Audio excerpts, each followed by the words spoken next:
Okay, so hopefully everybody can see my screen. Is that okay, Caroline? Yeah, perfect. Yeah. Perfect. Okay. So the first thing is you need to log in on the website. So the website address is, you'll see it at the top of this screen, www.b with no e, firesafe at, that's A-T, school.eu. So www.BFireSafe@school.eu.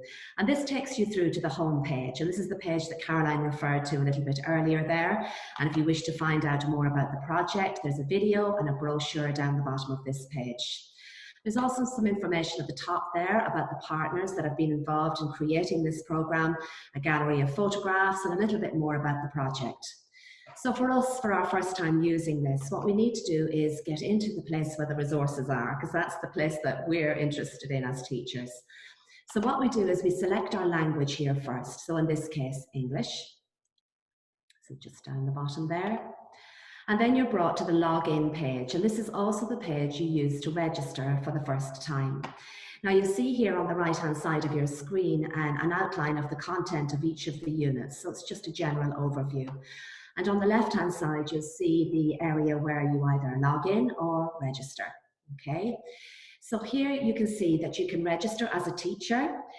Fire personnel can register on the site. Your students can also register on the site as well. And that's useful because we'll be mentioning a quiz feature later on. And in order to participate in the online quiz, the students will need to be registered on the learning management system. So if you're registering for the first time, you just click on teachers.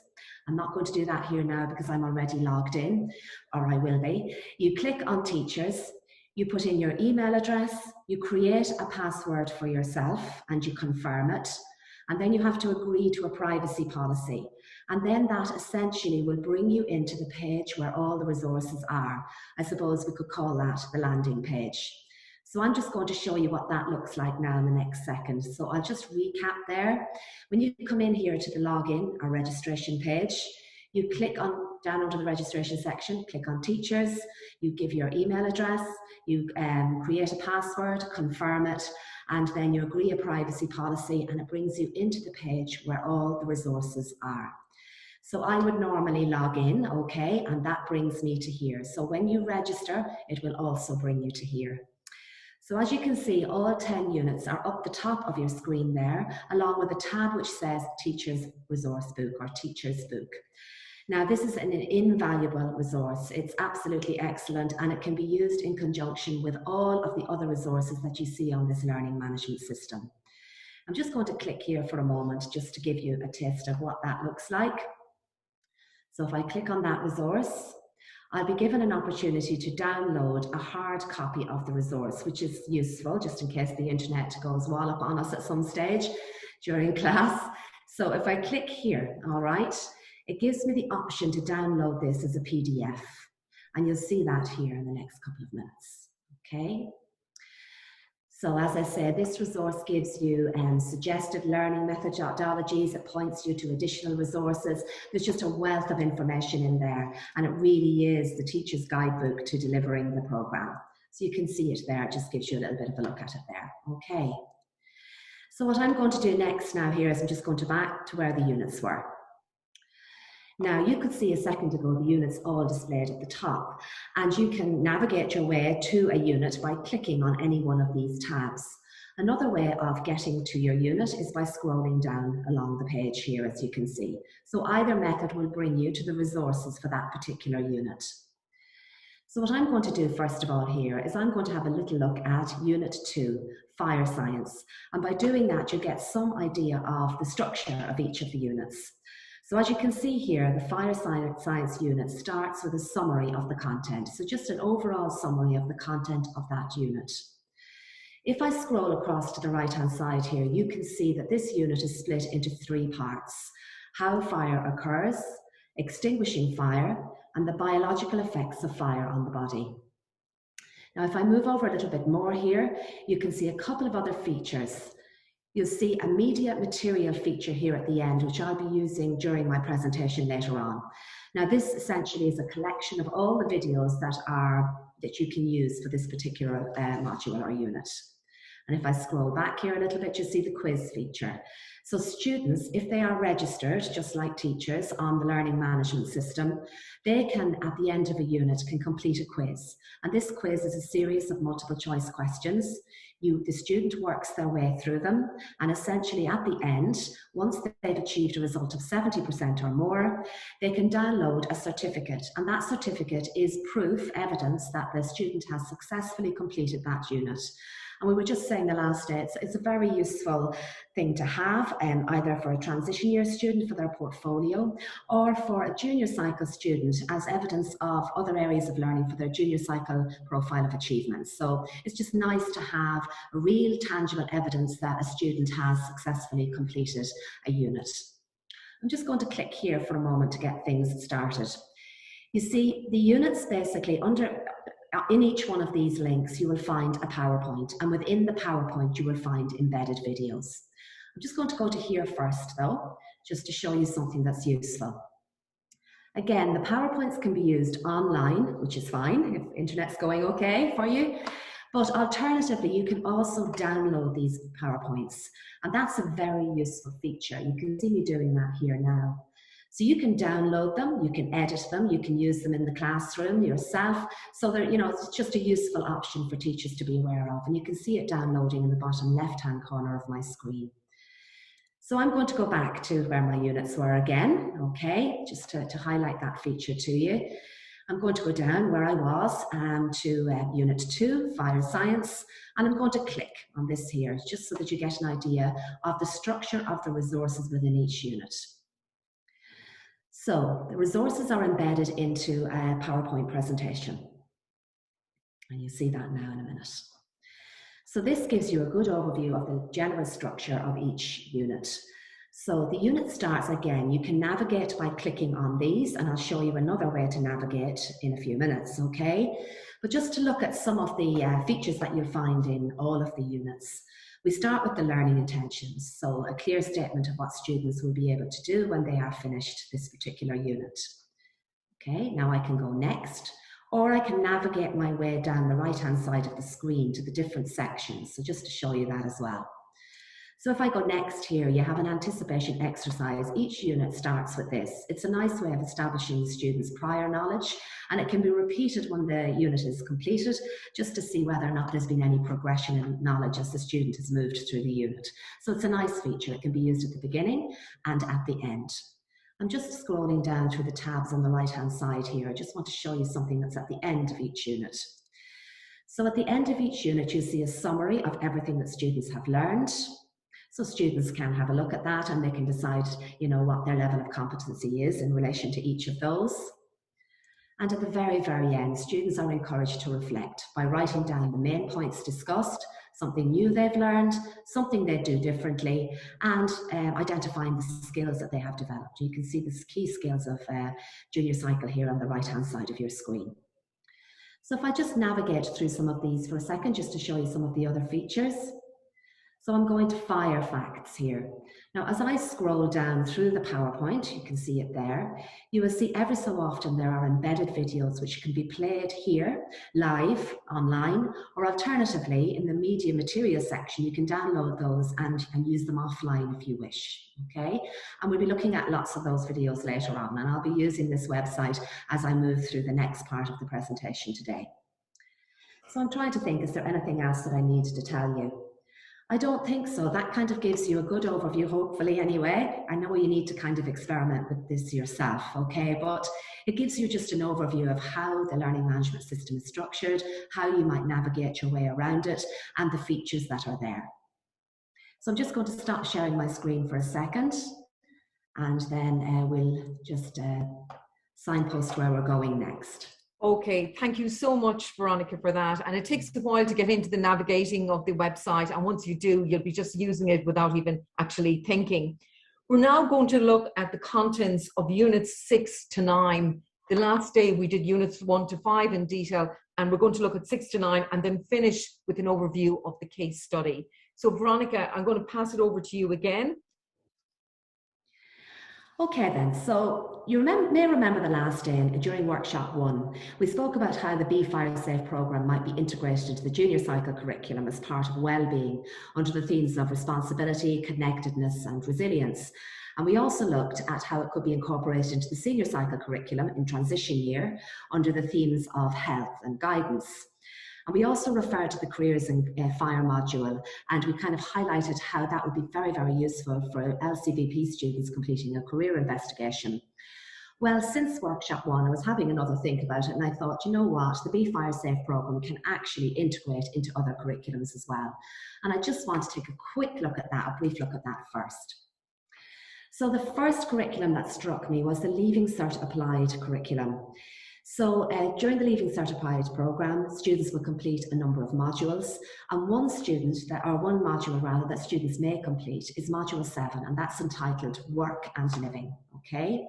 So the Work and Living module, as you can see there, has some learning outcomes which are really highly relevant to the BFireSafe at School programme. So you can see there they need to become familiar with work-related health and safety legislation, including fire safety. They need to list what they can do personally to maintain health and safety at work. The Managing Myself unit from the programme really comes into play there. And they need to recognise some of the symbols associated with health and safety. So you can see on the right-hand side, suggested activities to list reasons for health and safety legislation, to know and understand the health and safety procedures in the workplace, to understand and identify the fire safety symbols, and to survey those symbols within the school. So you can really see a close tie-in there, especially for Module 7 of the Leaving Certificate Applied programme. Another programme that kind of struck me was the Level 2 learning programme for junior cycle. So as you may be aware, some students will take a Level 2 learning programme for their junior cycle. And within that programme, they have to complete a number of priority learning units. And one of them is preparing for work. And you can see on the left that the element here that is developing an awareness of health and safety using equipment. You can see some of the elements down on the right then are the learning outcomes for those students within this particular element. And if you look at D6, it says to identify the fire exits in school, draw a map of the school locating the fire exits, and D7, follow the instructions for a fire drill. So again, really close tie-ins with the BFireSafe at School programme. So I could really see that, you know, it could be very, very useful in those areas. Okay then, so just kind of something I just wanted to flag from the last day. So today we're going to take a look at Unit 6 to 9, as Caroline said. They are entitled Fire Safety Awareness in the Home, in the School, in the Environment, Emergency Action Plans, and Careers in Fire. Okay then, so we'll start with Unit 6, Fire Safety Awareness in your home. So the learning intentions, what will students be able to do when they're finished this unit? They'll be able to understand the dangers of fire in the home, understand the importance of having working smoke and carbon dioxide alarms, plan an escape from the home in the event of fire, and they'll also have an opportunity to engage with the Fire Smart AR app, which is an app that's been specifically designed for this programme. And you'll see a demonstration of this app a little later on. So what I'm going to do now is, all of the students' learning within this unit essentially is framed in the stop message. So what we're going to do is we're going to have a look at a video, and that video kind of brings us through the stop message. And it's a member of the Dublin Fire Brigade, Rachel Lee, and she's telling us what the stop message means. So I'm just going to navigate out of here, because it kind of gives a good framework for this particular unit. And this is a video that the students will watch as well. So I'm going to navigate out of here, back into the learning management system. Okay, so if you bear with me.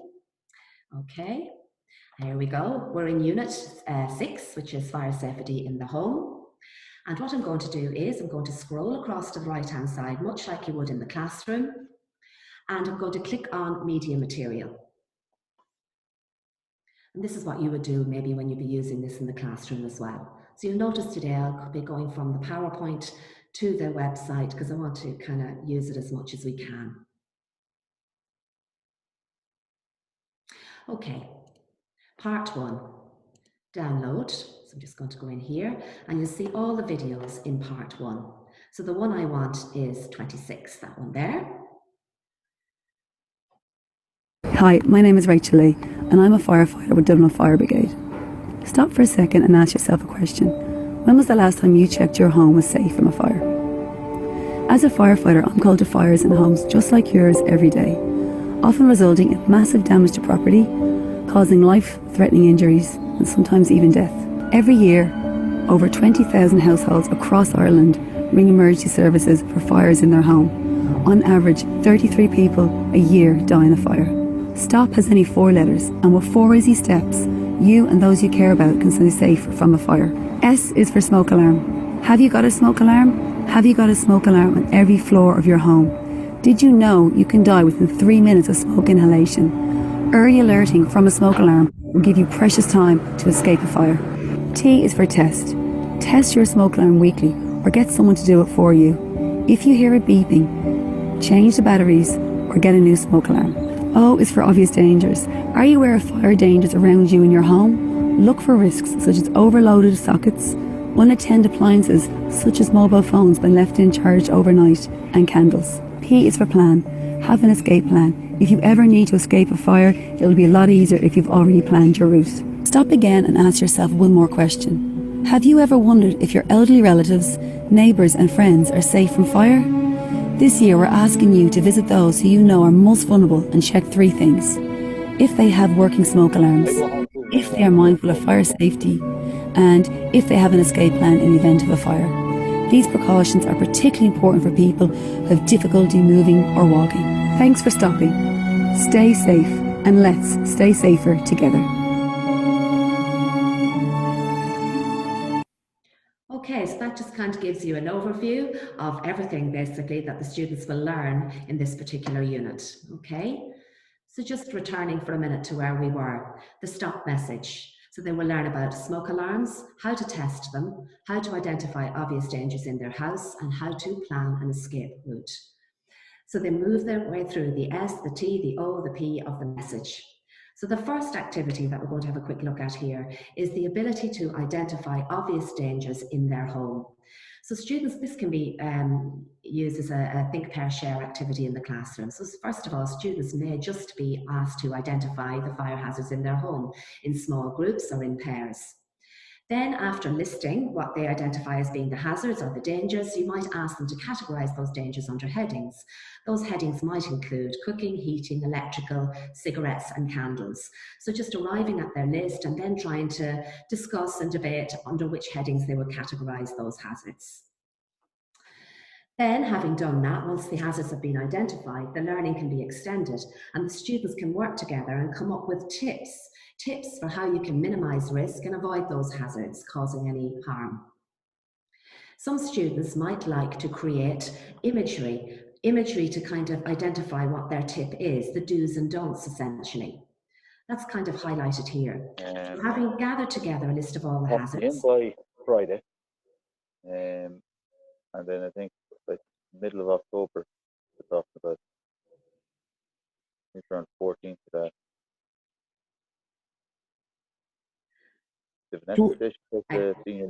To our host here, I'm going to mute everyone, so you're just going to have to unmute yourself to continue on with the presentation, but I'm just going to mute everyone. Okay.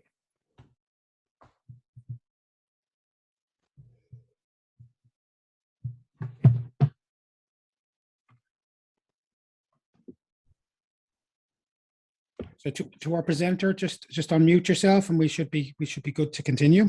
Perfect. Thank you very much, Greg. That's perfect.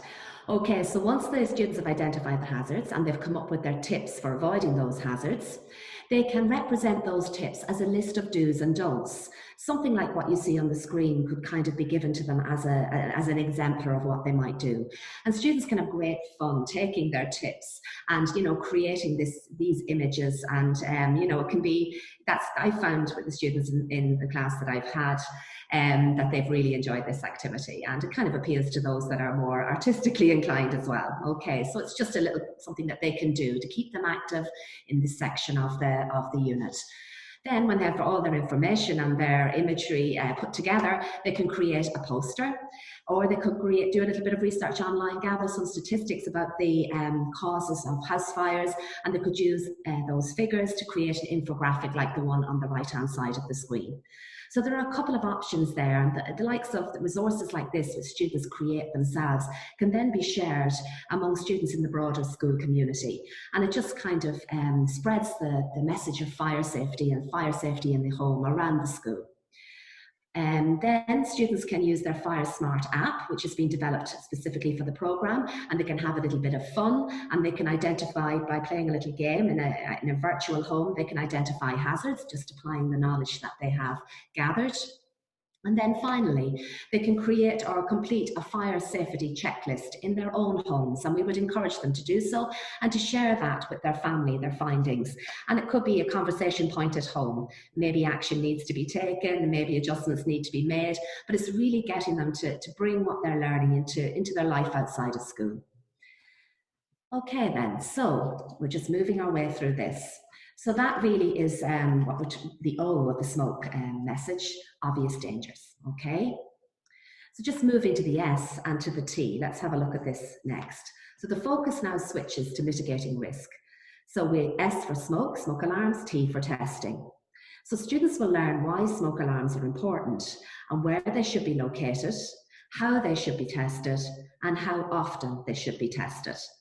And you can see here again that they can carry out a little audit in their own homes once they have, finished this section of the unit.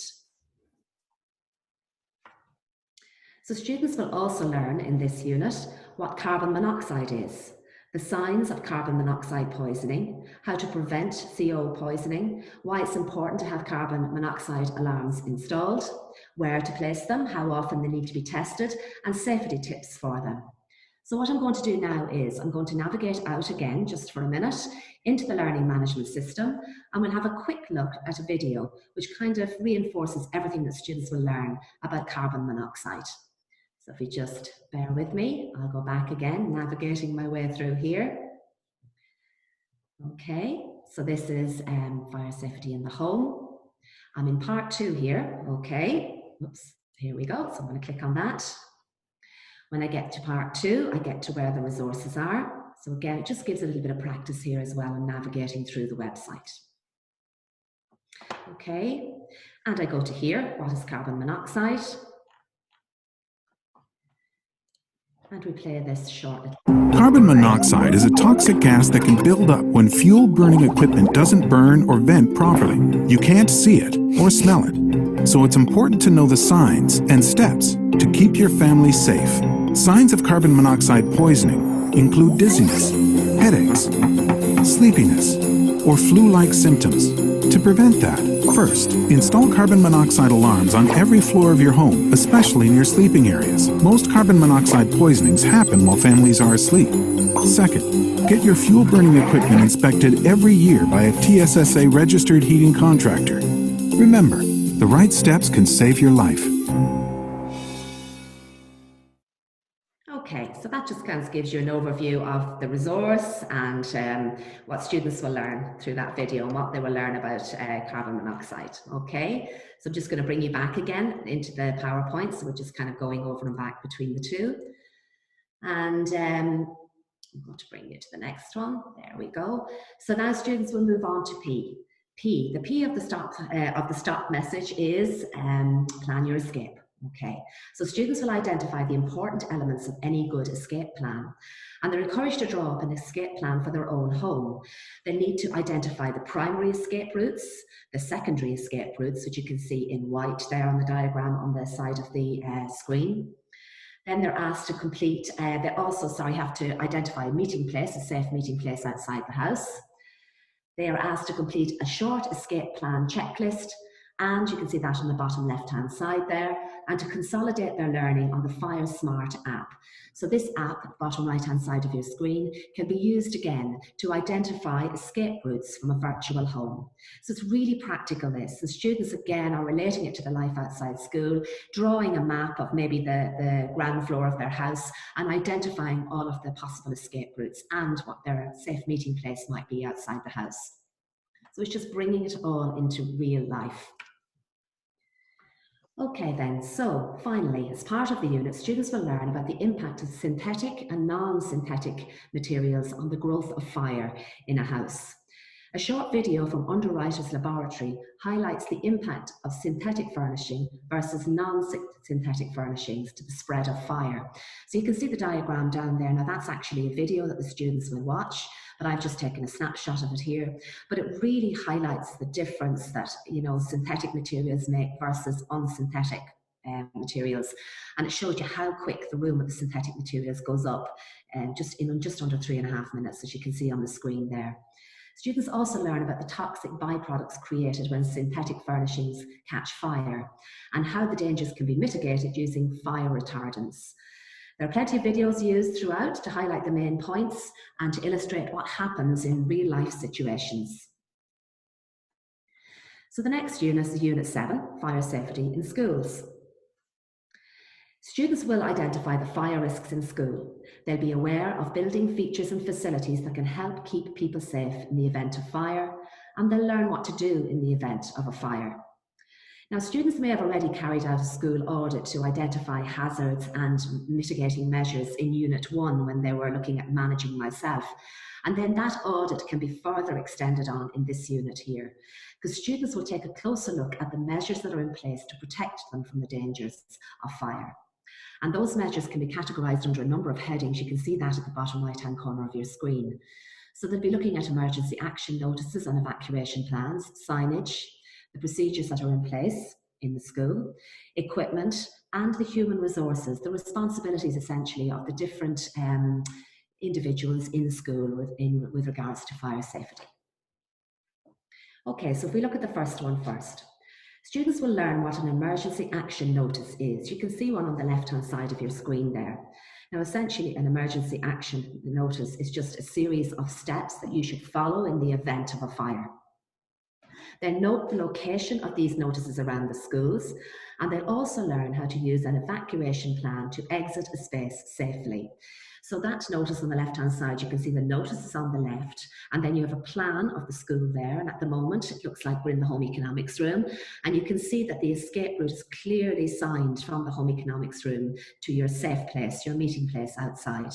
So this should be placed in every classroom, but students might pass that 100 times a day and never notice it. So this is really getting them to look out for those signs, to understand the information that's contained within them. They'll also become familiar with the fire safety signs that are used in school. You can see some of them on the right-hand side, and they'll understand their meaning. Okay, so they're some of the things that the students will do as part of this. Procedures. They'll also learn the correct procedure for exiting a building safely when a fire occurs and become familiar with the fire drill procedures in their own school. They'll learn the purpose and location of the fire extinguishers and how they are used, and just as importantly, who should use them. So what I'm going to do now is we're just going to go back into the learning management system for a minute, and we're going to have a look at the video on the top left-hand corner of your screen there. It's just an evacuation video, and it really contains all the key pieces of information that students need in order to evacuate the building safely. So we'll just go in and have a quick look at that now. So back to my units.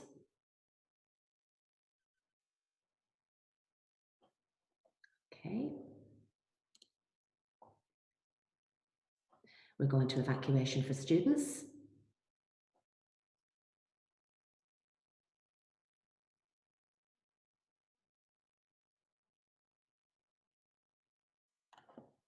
Here we go.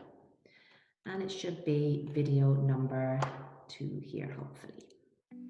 Steps to take during the fire evacuation.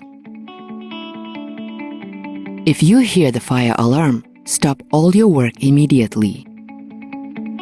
Follow the teacher's instructions. Close windows and doors. Leave all your belongings behind. Calmly but quickly follow your teacher to the nearest exit. Exit the building to the pre-arranged assembly point for your classroom.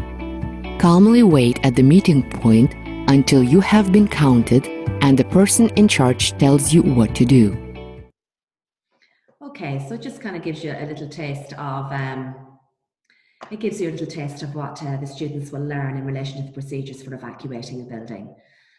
Okay then, so the last part of this unit, fire safety in school. Students will look at who's responsible for carrying out fire safety tasks in school and what documentation must be kept. So this is a really good website here. You'll see the link to it at the bottom.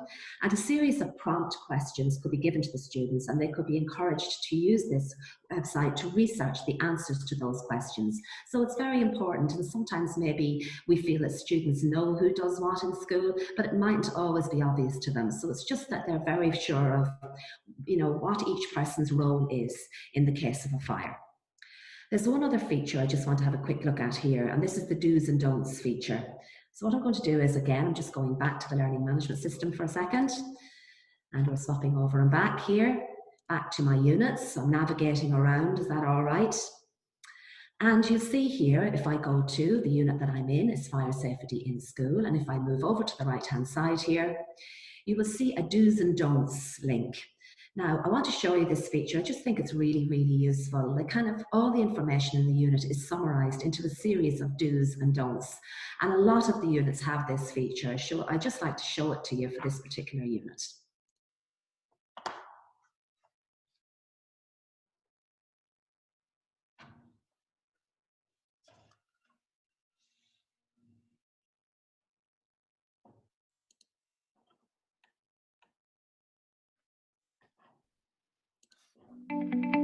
Let's review the main things you have learned as part of this module, Fire Safety in Schools.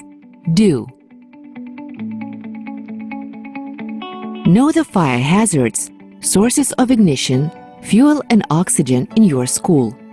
Know the areas of greatest fire risk in your school. Know the people most at risk in your school. Know the difference between a fire hazard and a risk.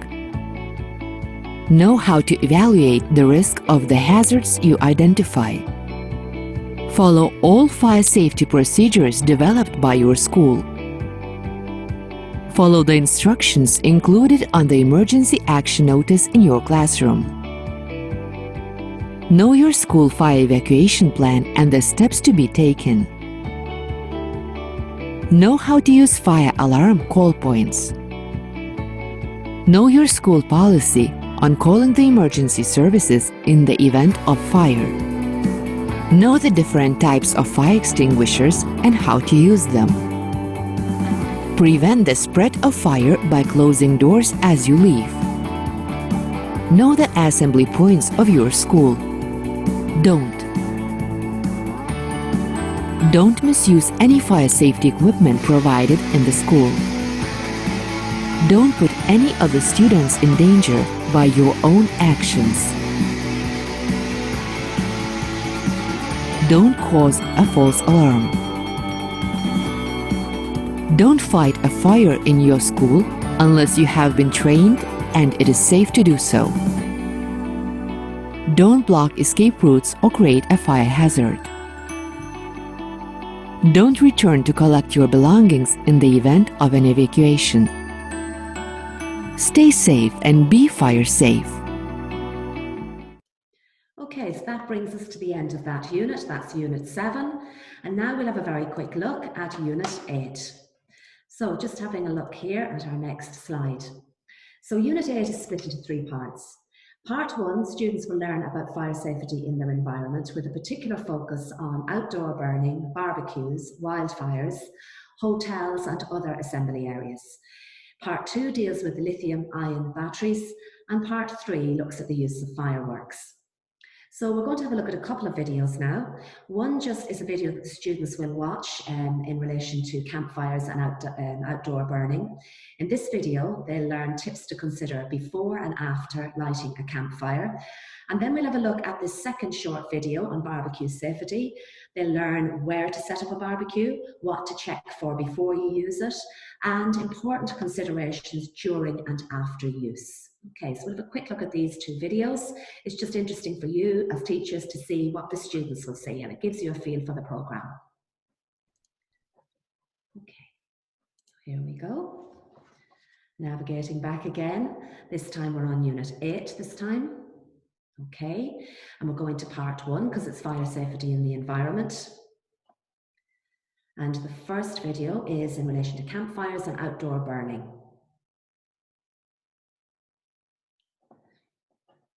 So just go to here. So we scroll down and press play here. Thinking of lighting a campfire? Here are some quick tips on what you must consider before and after.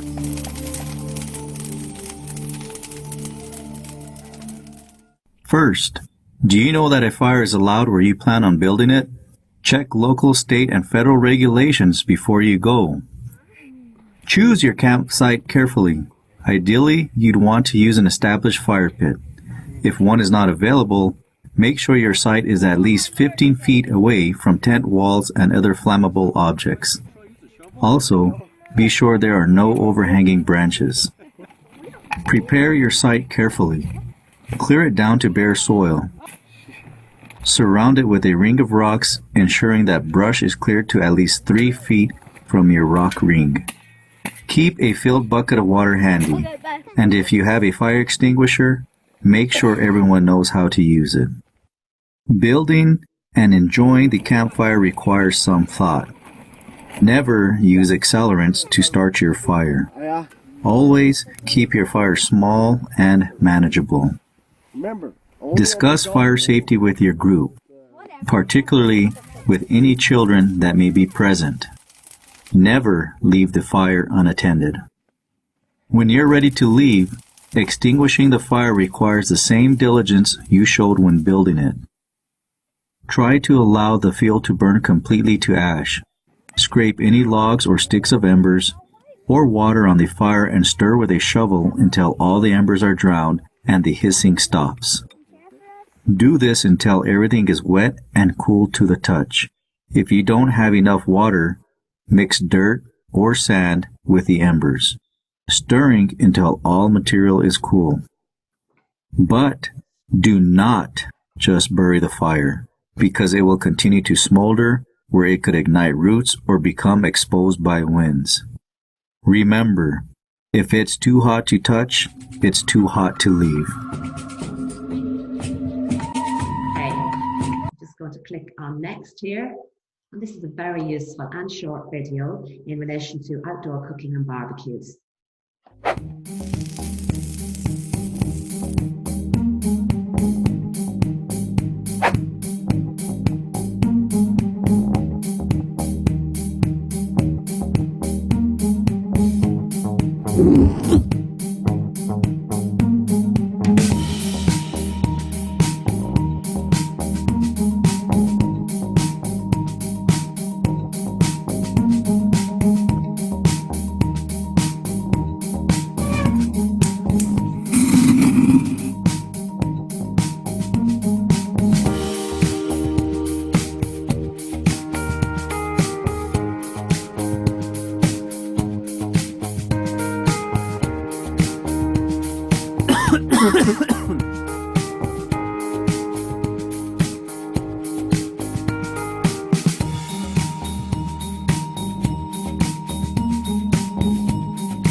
So as you can see, there are lots of useful tips and information for students. One other aspect that they will learn about here in this particular unit is how to stay safe in hotels and other places of assembly. So this information could potentially be life-saving, and they are just real practical, concise tips for how students can stay safe outside the environs of school. Students will also be given an opportunity to carry out a general fire safety check, or at least they'll be given the tools to do so. This can be helpful if a student's on work placement. There just might be some, while they probably won't be carrying out a fire safety check, but it will be, just something that they can use in their own heads to gauge how safe the environment is that they are in. So it kind of gives them the tools they need to be able to make a judgment and evaluate the safety of their environment. Part 2 of this unit, Unit 8, in this part, students will be able to explain the uses and potential dangers of lithium-ion batteries. So in this section of the course, they'll begin to realise that lithium-ion batteries are used in most electronic products that we use on a daily basis. They can watch a short video. That video is in relation to a news article in relation to a Tesla that went on fire while it was charging due to some danger linked to lithium-ion batteries, basically. So that video, I'm not going to show it to you now, but it can be used as a kind of a stimulus. And as an extension to that, students could split into teams and they could explore, do a little bit of online research, the dangers involved in the production of lithium-ion batteries, the use of them and the disposal of them, kind of looking at the environmental impact. And they can share their findings with the class. So that's just a little research activity that they could do for that particular part of the unit. Part 3 of the unit covers the use of fireworks. It looks at injuries caused by misuse and animal safety around fireworks. Current news stories, advertisements and Twitter posts are used to reinforce learning. The story of Josh Brennan is a sober reminder of how important it is to be extremely cautious around fireworks. And we're just going to take a quick look at his story here, because it's, sometimes stories like that can really hit home, especially when the student is a similar age to the students that you're teaching. So let's just have a quick look at this for a second. Just to remind people, there's 20 minutes left, less than 20 minutes in this session. Okay, perfect. Thank you very much. Okay. With all the different speakers, yeah. Okay, perfect. Gotcha. Lovely. Okay, then. So we're just going to have a quick look at the fireworks one here. Okay.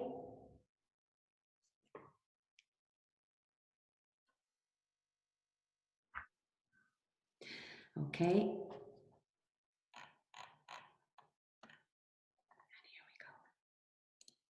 Josh Brannan was just 15 when he and his brothers were letting off fireworks outside the house. One didn't explode, and they went over to have a look. The top of it was still smouldering on the ground, but we didn't see it was smouldering. And my brother bent down to pick it up to throw it away, and as he bent down, it actually exploded.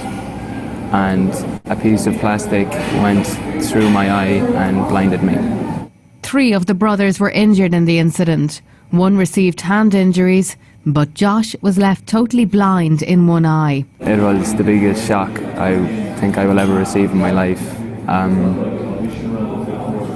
From then on, I knew that my life probably would not be the same. Today, Dublin Fire Brigade were demonstrating just what can happen when things go wrong.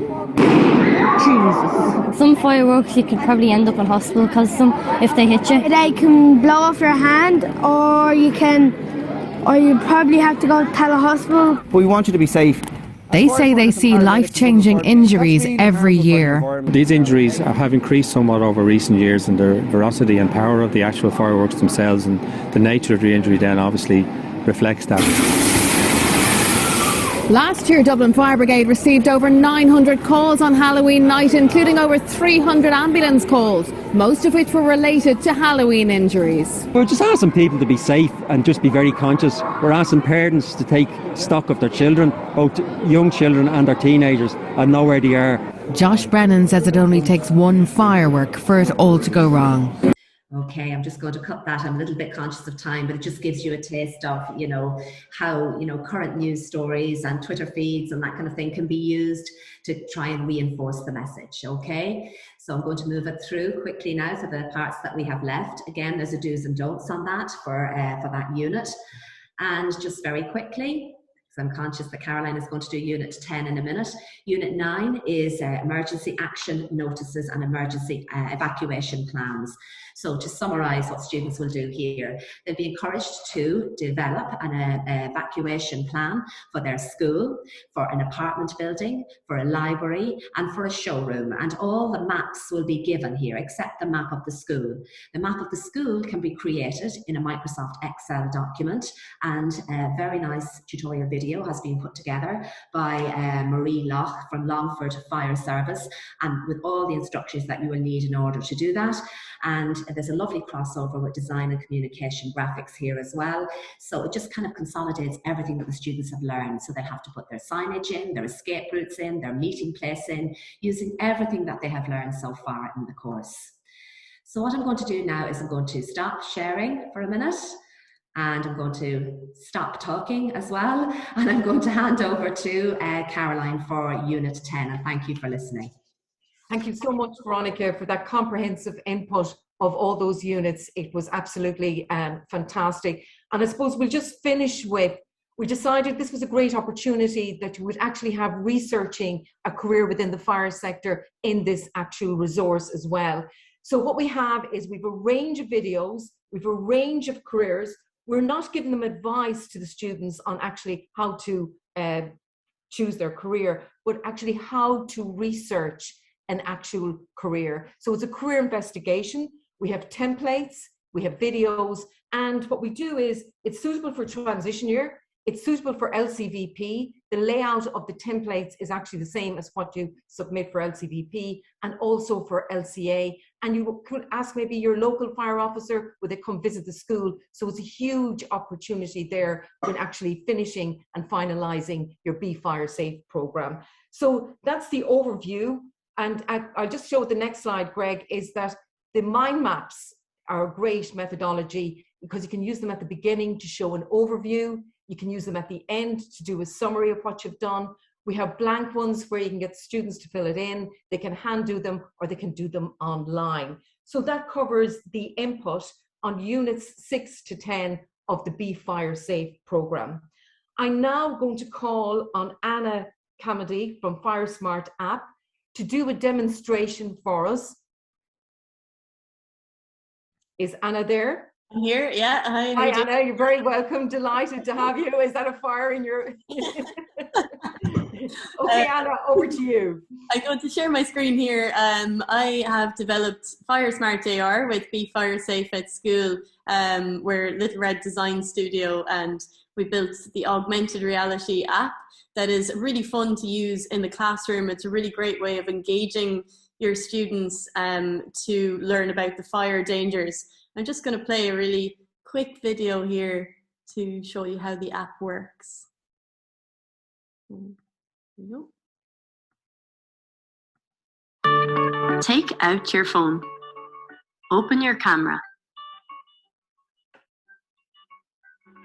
Scan this QR code. See this screen?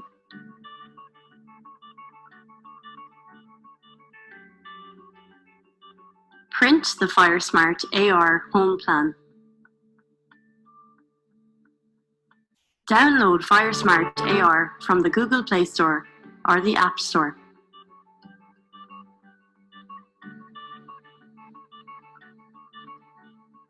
Follow the in-app instructions to play the 3 augmented reality games and enjoy.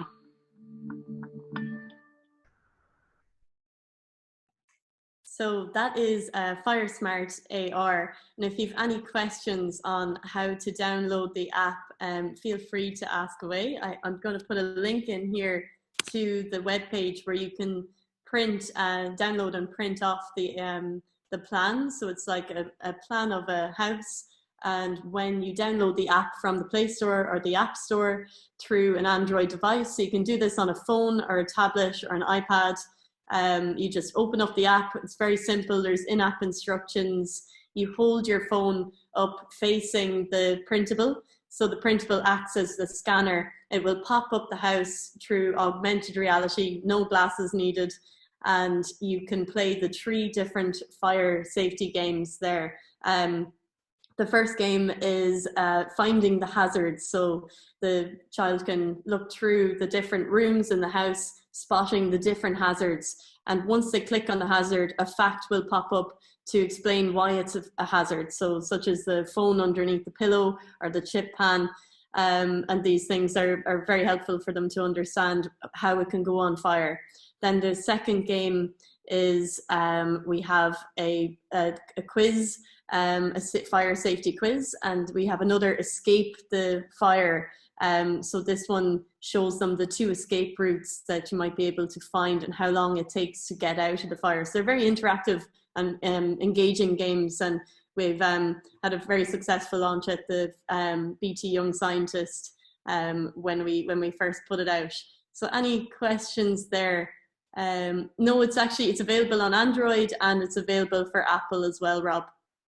So you can download that through both stores. And it's called, so you'll find it as FireSmart AR. So any trouble finding that, I can pop a link in here as well. I'll just get that now. And any other questions, feel free to pop it into the chat. I'm happy to answer away. Okay, very exciting, Anna. That's brilliant. And I hope that's not a real fire in the background there.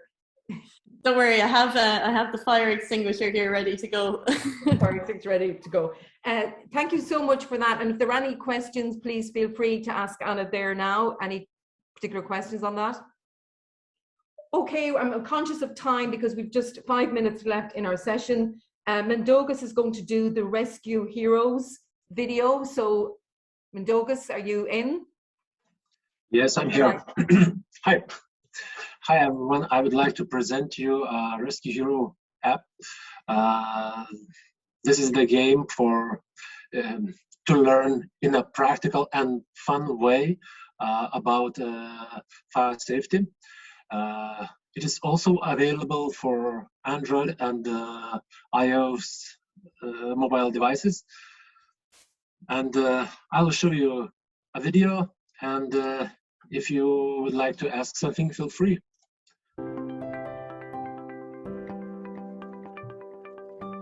Currently used educational methods in this area are very paper-based, and technology has not been used sufficiently in the educational sector. Today's students were born in the digital era and are very comfortable using technology in their day-to-day life activities. Adopting gamification in education is our initiative to modernize education that will go hand in hand with the new digital era. Game elements such as immediate feedback and earning badges for completing the challenges successfully are strongly influential on increasing the students' drive in engaging in these games even within the walls of a classroom. The core idea of the game, named Rescue Heroes, is a gamified learning experience about fire safety. The students will gain new skills and improve their knowledge about fire safety in a new and exciting way. Gamified learning of fire safety will help students aged 14 to 17 years old to get the best virtual learning experience while gaining useful knowledge and skills. This is a novel approach to training, helping students to learn about fire safety in a fun way by playing games while dealing with simple, everyday rescue situations. It will be presented in a simple and understandable form. Students will become more motivated to identify fire risks and to understand the dangers of fire and other hazards in their environment and how to protect themselves. The game will help to understand fire hazards and learn about fire prevention, fire extinguishing, and evacuation procedures. The more information and training opportunities that children receive in the form of play, the more likely they are to learn and to be able to make the right decisions in a real-life emergency, thus protecting themselves and the firefighters who may respond.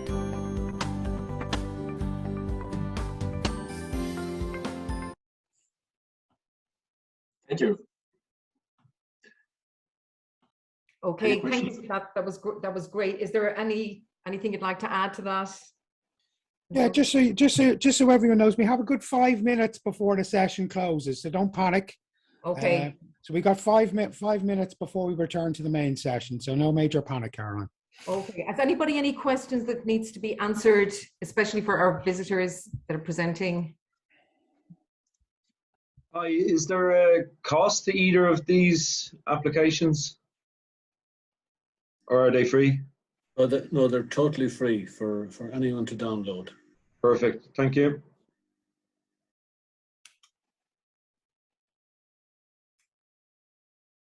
Any other questions?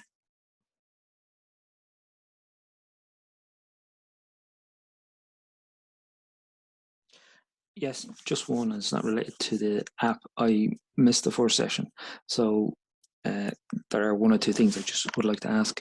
Okay. As somebody's going to be facilitating with students, do I need to go through the course myself online to get accredited? Okay. Well, what I'd say, Sean, is that apologies. I know I saw it in the chat that there was some kind of cancellation. Feel free to view. We've actually done a recording, and that will be up on our website. So feel free to look at that, and we'll take that into consideration and give you the certification for that. And if you have any queries or any problems or anything like that, feel free to contact any of us, even directly, and we will support you in that. I think, navigating the website is a great way of doing it, and what Veronica was doing really showed how it can be achieved. But the recording of last week's will be up there as well. So we will give you the benefit of the doubt to view it and give you the certification. Okay, that's great. Thank you. Caroline, I just noticed in the chat earlier on that Rob Johnson raised a question in relation to the students logging in and that they were unable to do so on their mobile phones while they were able to do so on their computers. So while we have Mendogas is the technical expert involved in the LMS, who designed the LMS for us, and he's with us today from Lithuania. So Mendogas, is there an issue with students logging in on their mobile phones, or should there be? There shouldn't be any issues about this. It could be only some restrictions of schools' internet connection or schools' internet security things related. I'm not sure about this, but I asked Greg, Rob. I asked him to send me more information about the situation that they faced to, and I hope we will fix something. We will find something how to fix this. Thank you, Mendogas. And another question that Rob raised was about the students being able to download their certs. Again, there shouldn't be an issue with students from once they complete the module and do the quiz and get the 70% of their questions correct, they should be able to print off their certs to say that they have successfully completed the module. Is that correct, yeah? That's correct, yes. They should have been able. Okay. I know another question. Just before we go back, Caroline, I noticed that Ethan McGrath also raised a question about running the program in school, and do they need to apply to do it, or is having the cert after last week enough?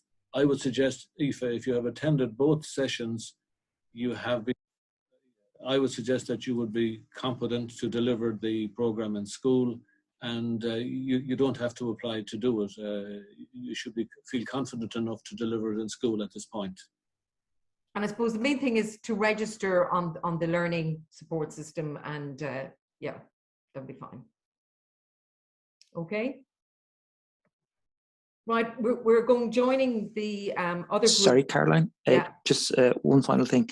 How much time would you estimate would be needed to deliver this? How many class periods, for example, if it's a 40-minute class? It varies, and that's what we kind of showed a lot last week, is that if anything from some schools decided to take it on last minute last year, and they did it very quickly. Other schools have one period a week for the whole 30 whatever weeks, and there's enough material. it's as concise, it can be as broad as you want or as small as you want. Other schools might do a fire safety day, and they might use some of the resources so that all the school gets involved, you know, with thing on who do you contact and the numbers and stuff like that. So it was designed so that it was suitable across all subjects and programs. And time-wise, we didn't bother doing a plan because we found that we started doing that you'd have to do a different plan nearly for every school because it can be used so diversely.